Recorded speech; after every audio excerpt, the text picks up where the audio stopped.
Up on Mountain News this morning, one community is searching for answers after a key bridge in the area was shut down. And a local ARH has a new mobile unit that hopes to reach patients who can't make it to the hospital. Dedicated to Eastern and Southern Kentucky, this is WYMT Mountain News This Morning. Good morning, I'm Olivia Calfee. The time is 6 a.m. on Tuesday, June 11th. Now let's go ahead and send it over to meteorologist Tim Drawbridge for a look at your forecast this morning. Good morning, Olivia. Good morning, everyone. Good start to the day. Just some cloud cover issues, as we can see now from our tower cam outside our WYMT studios. Visibility down to 8 miles at Williamsburg, back up to 10 at Lexington. In comparison to the last couple of weeks, this is nothing. Really haven't seen anything regarding fog forming over the last couple of hours. Good news as we get you out the door on a Tuesday morning, where it's 48 at Moorhead now. We're now down to 47 at Irvin, 54 at Middlesboro, and good morning to you at Prestonsburg at 52, 55 as you make your way toward Grundy. All right, the cloud cover issues will be departing over the next couple of hours here, and we look to the north and west, bubble of high pressure settling into the Commonwealth to provide another beauty for our Tuesday.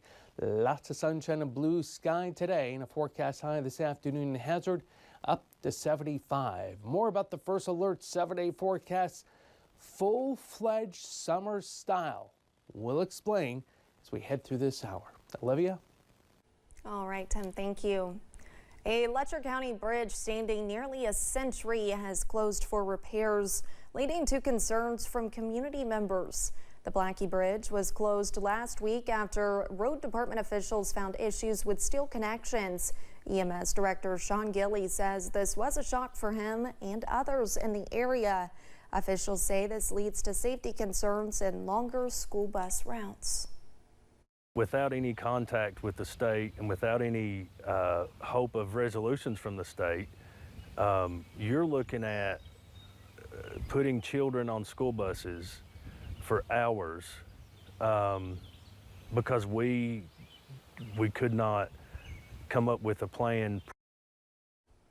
Gilley says first responders were denied emergency access to the bridge. Highway Department officials told us they have hired someone to make the repairs, but it's not known how long that will take. Officials in Letcher County are continuing plans to create a facility to better support people gaining access to addiction recovery services. WYMT's RJ Johnson explains.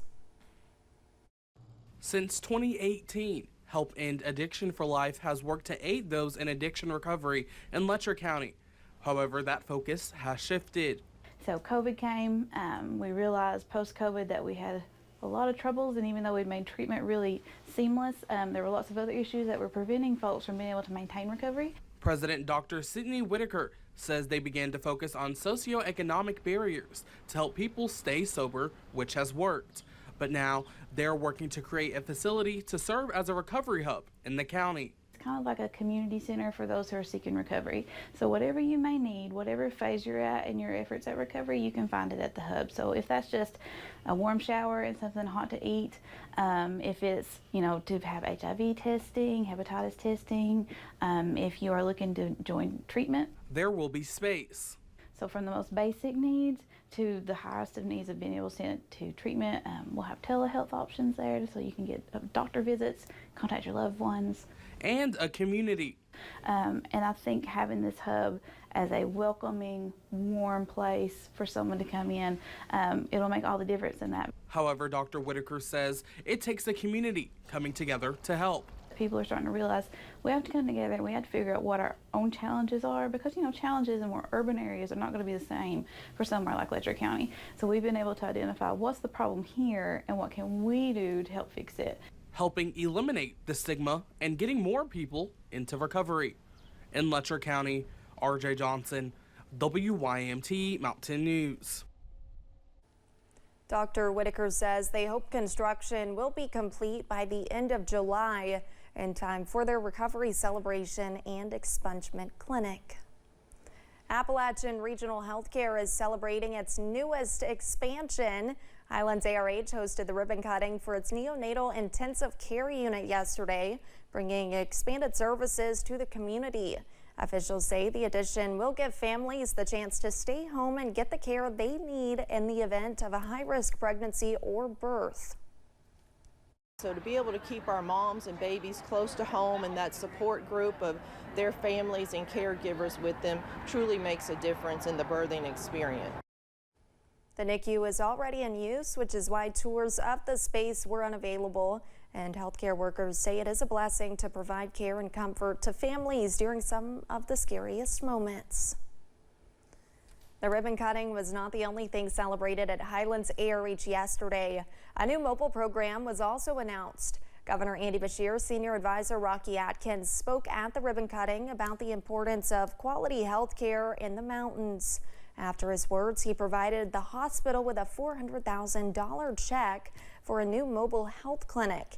Atkins says the funding is another investment in the region, taking the care to the communities most in need. You know, everybody don't have a vehicle. Everybody don't have access to be able to get in and drive 20 miles to come to a clinic. So this mobile clinic will go to them. And I think that is something that is needed, especially in rural areas of eastern Kentucky. Atkins, who is a cancer survivor, says early detection could save lives, and meeting people where they are is the best way to impact change.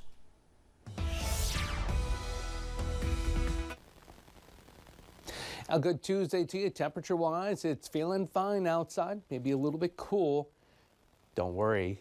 Give it about 48, 72 hours. It's not going to be feeling cool and not feeling cool for a while. Upper 40s at Moorhead. We're doing 54. Good morning to you at Middlesboro.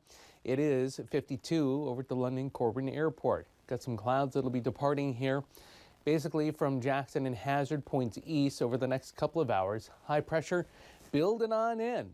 Nothing but a lot of sunshine and blue sky as we head through your Tuesday. Mostly sunny on the drive out and then on the drive home. And a forecast high today in Hazard up to 75. All right, we talked about cranking up the heat and humidity. So how hot? We'll let you know. Your first alert 7-a-day forecast, summertime style, full-fledged. It's all coming up in a few moments. Olivia? Thank you, Tim, and thanks for joining Mountain News this morning. More news is on the way. Coming up, we'll take a look at Hunter Biden's federal gun trial and what he said on camera, but not on the stand.